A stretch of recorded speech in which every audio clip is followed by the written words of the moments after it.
परीक्षित को जब सांप लगा तो अब परीक्षित को संसार से वैराग्य हो गया। समझ गए कि अब तो बचने वाले नहीं हैं। तो सब कुछ पूरा राजपाट छोड़ करके जन्मेजय को राज्य दिया और आ गए सुक्ताल। सुक्ताल पर जब आए गंगा जी की शरण ले ली परीक्षित ने। गंगा जी के किनारे आए। गंगा जी के लिए लिखा गया है, गीता में भगवान ने कहा है गंगा जी के लिए कि मैं बहने वालों में मेरा स्वरूप गंगा का है। स्रोत शाम अस्मि जाह्नवी।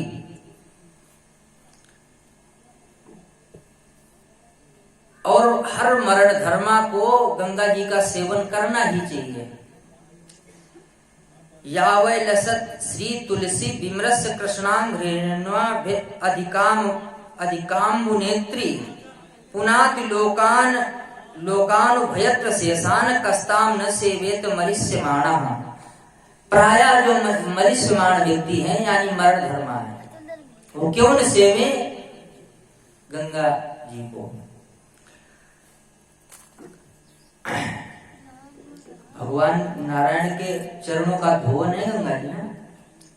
भगवान के नख से प्रकट हुई हैं, लेकिन गंगा जी के लिए भगवान गीता में कहते हैं स्रोत शाम अस्मि जाह्नवी। बहने वालों में मेरा स्वरूप गंगा का है। तो किसकी शरण ली? भगवान श्री कृष्ण की शरण ली परीक्षित ने। यानी बहने वाली जो धारा गंगा जी की है साक्षात भगवान कृष्ण है। पहुंच गए। तो जब संत महात्माओं को पता लगा कि इतने अच्छे राजा को सांप लग गया है, तो जितने बड़े बड़े संत महात्मा थे वो सब संत महात्मा परीक्षित के पास आने लगे। कौन कौन? अत्रि वशिष्ठ चौनश्च शरद्वान अरिष्टनेम भृगुवंगिराश्च पाराशरोगाद सुतोथ रामा इंद्र प्रदमेद भवाहो मेधातिथिल देवल देवरातो अरिष्ट सेनो भरद्वाजो गौतम पिप्पलाधा। जितने अच्छे अच्छे संत थे सभी आए। अन्य च देव ऋषिवर्या ब्रह्म ऋषिवर्या राज ऋषिवर्या अरुणादयश्च। उंगलियों पर गिनी जाने वाली जो विभूतियां थी वो सब के सब महात्मा आए। इतना अच्छा राजा सांप लगा है, सब आए। संत महात्माओं को चलता फिरता तीर्थ कहा जाता है। एक तो तीर्थ को गए हैं परीक्षित, तो परीक्षित अच्छे व्यक्ति थे, हमेशा सत्संग किया करते थे। संग बिगड़ गया, कली ने इनकी बुद्धि को विकृत किया और इन्होंने मरा सर्प शमी ऋषि के गले में डाला, जिसके कारण इनको सांप लगा ऋषि कुमार के द्वारा। अब जब संत महात्मा आए उनको दंड प्रणाम किया और दंड प्रणाम करके कहने लगे कि मैं धन्य हो गया। सब कहते हैं कि मेरे को सांप लगा, लेकिन मेरे को तो नहीं लग रहा है। मेरे को तो ये लग रहा है कि ऋषि कुमार ने मेरे पर अनुग्रह किया है। उसने सांप नहीं दिया, अनुग्रह किया है। एक साथ बैठे बैठे मेरे को इतने संत महात्माओं के दर्शन हो गए एक जगह पर, तो सांप नहीं लग रहा है। सभी से एक ही प्रश्न किया कि म्रियमाण व्यक्ति को क्या करना चाहिए, सर्वथा जो मरण धर्मा है उसे क्या करना चाहिए। तो कोई कहने लगा पूर्व मुख होकर के बैठ जाओ, गायत्री का ध्यान करो। कोई कहने लगा नारायण का जप करो। जितने महात्मा थे, कोई कहने लगा योग करो, योग के द्वारा भगवत प्राप्ति। अपने जितने संत महात्मा उतनी वार्ताएं हो रही थी। और उसी समय तत्राद भवत भगवन व्यास पुत्रो यदृच्छया गामट मानोऽनपेक्षा अलिच्छलिंगो निजलाभ तुष्टो व्रतैश्वालैरवधूत भेखः तम दष्ट वर्षं सुकुमार पाद करोरुबहवं सकपोल गात्रं चरवा यथा शून्य संतुल्य कर्ण शुभ्रवाननं कम्ब सुजात कंठम। बोले सुखदेव भगवान की। कैसे हैं? तत्राद भवत भगवन व्यास पुत्रो, व्यास पुत्र के रूप में भगवान श्री कृष्ण ही आए हैं। इनको कोई अपेक्षा नहीं है कि मैं जाऊंगा कथा सुनाऊंगा मेरे को पैसा दक्षिणा मिलेगा, इसका कोई नहीं, अनपेक्ष है। इनके लिए लिखा गया तम द्वेष्ट वर्षम, 8 दूनी 16 वर्ष के हैं। 16 वर्ष ही लिख देते तो नहीं बनता क्या, लेकिन नहीं, 8 दूनी 16 वर्ष क्यों लिख रहे हैं? कि इनमें कोई विकार नहीं है। 8 वर्ष के बालक में कोई विकार नहीं होता है, इसलिए 8 दूनी 16 वर्ष के। तम द्वेष्ट वर्ष सुकुमार पादम, इनके जो हाथ पैर हैं सुकुमार हैं। दिगंबरम वक्त विशीर्ण केशम, बाल खुले हुए हैं। प्रलंब बाहुम, इनकी जो भुजाएं हैं वो लंबी लंबी भुजाएं हैं। तो जितने, अब जब ये आए तो इनके पीछे बालक गांव के लग गए, उधर जो रहते थे बालक, और माताएं लग गई पीछे, नंगा बाबा नंगा बाबा। बालक तो डीला मार रहे थे देख देख करके, नंगा बाबा आ गया, नंगा बाबा। लेकिन जब सुखदेव पहुंचे तो सभी उठ करके दंड प्रणाम करने लगे। संत महात्मा जिनकी लाखों वर्ष की अवस्था थी, वो संत महात्मा उठ करके दंड प्रणाम करने लगे। तब बालक भी डर के भागे कि लगता कोई विशिष्ट व्यक्ति है, इतने बड़े संत महात्मा प्रणाम कर रहे हैं।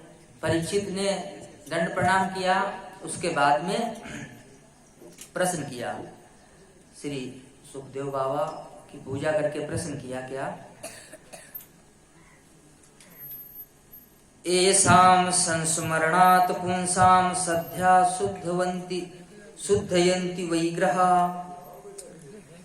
जिनके स्मरण करने से ही गृहस्थ का घर पवित्र हो जाए, ऐसे चरण मेरे समीप आए हैं चल करके, मैं तो धन्य हो गया।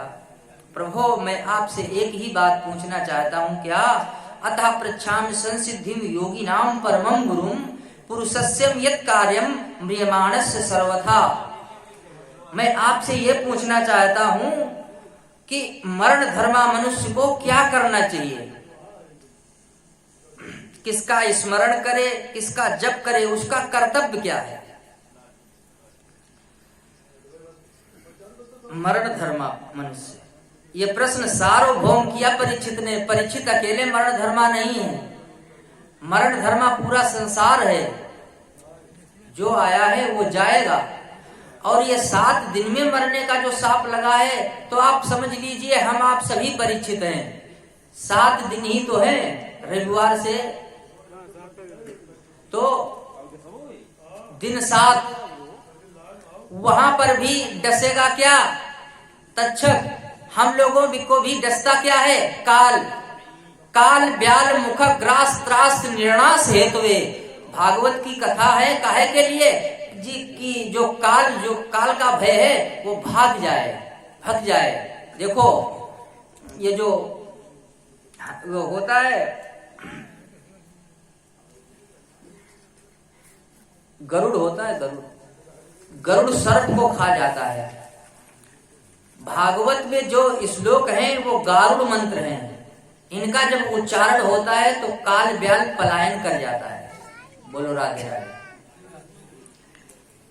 संत महात्मा कब प्रसन्न होते हैं? संत महात्मा तब प्रसन्न होते हैं जब उनके समीप जाकर के लोक कल्याण की चर्चा की बात की जाए, जगत कल्याण की, लोक कल्याण।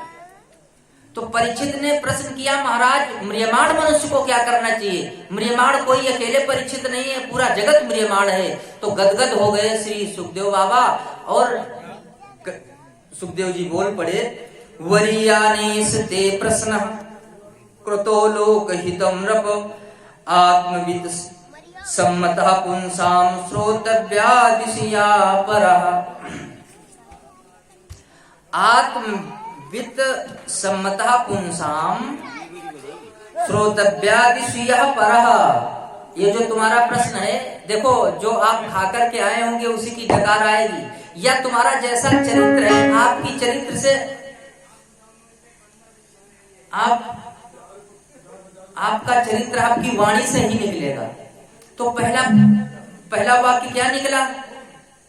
सुखदेव बाबा कह रहे वरीयानेस्ते प्रश्न, यानी वकार निकला, वकार ब्रह्म का बीज है, तो ब्रह्मानंद इनके भीतर भरा हुआ है। गाजर मूली खा करके आओ तो डकार गाजर मूली की आएगी, तो इनके भीतर क्या भरा है? ब्रह्मानंद। इसलिए कहने लगे जो तुम्हारा प्रश्न है वो आत्मसम्मत है राजन।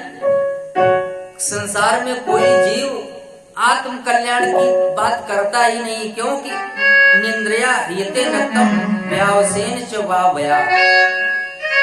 सोने में तो रात गुजार देता है, सोने में, और दिन में काम करता है, रात्रि को सोता है। दिवाचार्थे हया राजन कुटुंब भरणेन वा, पूरा जीवन व्यतीत कर देता है कमाने खाने में और सोने में।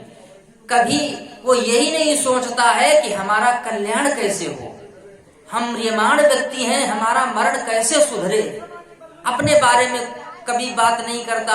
हम और यही सोचता है हम चले जाएंगे तो हमारे बच्चे क्या करेंगे, हम चले जाएंगे हमारे पोता कैसे जिएंगे।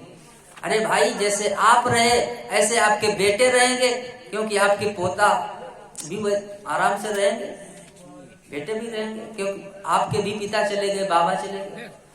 अपने लिए कोई नहीं सोचता है, सब अपना क्या होगा, हमने जीवन में क्या किया अपने लिए। जीवन में कमाया तो किसके लिए? घर वालों ने खाया, खुद पेट भरा, लेकिन ये शरीर मिला है, इस शरीर के लिए क्या किया मैंने, ये सुखदेव बाबा कहने लगे कोई नहीं सोचता। मेरे को देख लो। और कहने लगे, देखो सुखदेव बाबा और कह रहे हैं बढ़िया बात, मनुष्य को ऐसा जीवन बना लेना चाहिए कि मरते समय संसार न आए दिमाग में। कौन आए? भगवान आए, भगवत ध्यान आए। जन्म लाभा परा पुंसा मनते नारायण स्मृति, जन्म को ऐसा बना लिया जाए कि जन्म मृत्यु के समय नारायण की स्मृति हो।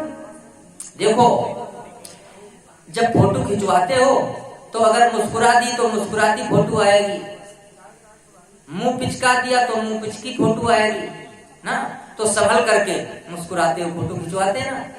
तो अंत समय में जिसका आप चिंतन कर लोगे उसी को प्राप्त हो जाओगे, जिसका चिंतन करोगे वही बन जाओगे, दूसरा जन्म वही मिल जाएगा। जानवर का चिंतन करोगे जानवर बन जाओगे। बोलो राधे राधे।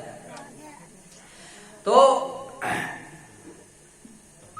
अंते यामति सागति, अंत में जहां तुम्हारी मति लगेगी वैसी आपको गति मिलेगी। मुक्ति के लिए, मुक्ति जैसे मोक्ष कहा जाता है, मोह का क्षय हो जाना ही है मोक्ष। मोह का क्षय कहां हो पाता है?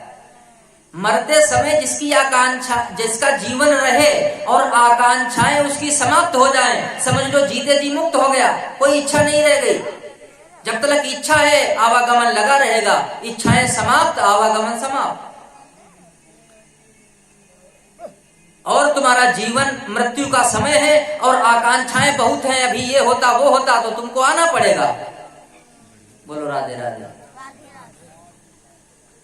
भागवत श्रवण करने वाले, जो भागवत श्रवण करते हैं, उसका मनन करते हैं, निषिध्यासन करते हैं, भागवत का मनन करने वाला जो भागवत का मनन करते करते करते करते वो एक दिन इतना निर्मल हो जाता है कि उसकी इच्छाएं रहती ही नहीं, समाप्त हो जाती हैं। इसीलिए कहा गया कि मुहुर्मुहु पिबत, भागवत को बार बार पीना चाहिए, जितनी बार हो सके। क्यों? भागवत एक ही काम करती है मेरे भाई, आपका मन निर्मल करती है। और निर्मल मन जन सो मोहि पावा, मोहि कपट छल छिद्र न भावा।